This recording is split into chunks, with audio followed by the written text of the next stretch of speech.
नमस्कार दोस्तों, आप सभी का मेरे चैनल अपनी कहानी पर स्वागत है। आज हम इस वीडियो में सुनेंगे बैजनाथ धाम की कथा।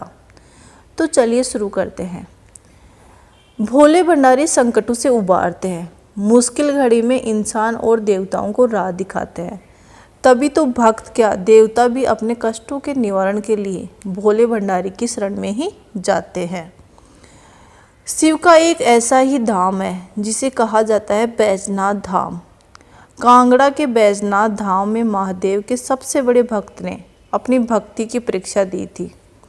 अपने 10 सिरों की बलि देकर रावण ने लिखी थी भक्ति और आस्था की एक नई कहानी, लेकिन रावण से एक भूल हो गई।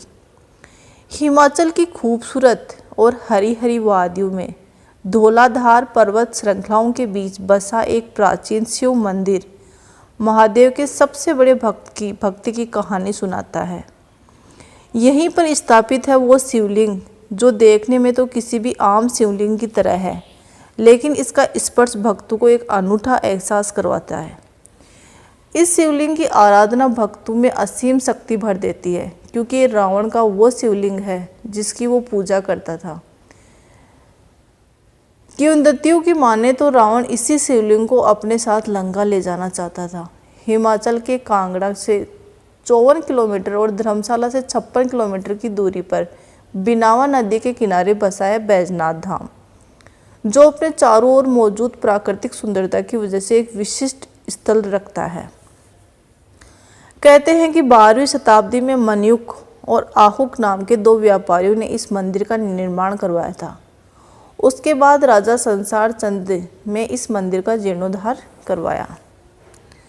पौराणिक मान्यता के अनुसार त्रेता युग में रावण ने शिव जी की तपस्या की थी। कठोर तप के बाद जब महादेव प्रसन्न नहीं हुए तो अंत में रावण ने एक एक करके अपने सिर काटकर हवन कुंड में आहुति देकर भगवान शिव को अर्पित करना शुरू कर दिया। 10वां और अंतिम सिर कट जाने से पहले शिव जी ने प्रकट होकर रावण जी का हाथ पकड़ लिया और एक वैद्य की तरह ही रावण के सभी सिरों को पुनः स्थापित कर दिया। रावण की तपस्या से प्रसन्न होकर शिवजी ने उसे वरदान मांगने को कहा। रावण ने कहा, मैं आपके शिवलिंग स्वरूप को लंका में स्थापित करना चाहता हूँ। शिवजी ने तथास्तु कहा और अंतर्ध्यान हो गए। अंतर्ध्यान होने से पहले शिवजी ने अपने शिवलिंग स्वरूप 2 चिन्ह रावण को देने से पहले कहा था कि इन्हें जमीन पर मत रखना। जब रावण लंका को चला तो रास्ते में गोनाक क्षेत्र में पहुंचा तो रावण को लघु शंका लगी। उसने बज्जू नाम के ग्वाले को सब बात समझाकर शिवलिंग पकड़ा दिए और शंका निवारण के लिए चले गए।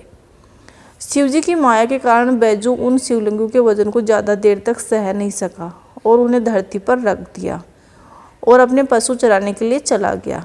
इस तरह दोनों शिवलिंग वहीं स्थापित हो गए। जिस मंजूषा में रावण ने दोनों शिवलिंग रखे थे, उस मंजूषा के सामने जो शिवलिंग था वह चंद्रभाल के नाम से प्रसिद्ध हुआ और जो पीठ की ओर था वो बैजनाथ के नाम से जाना गया।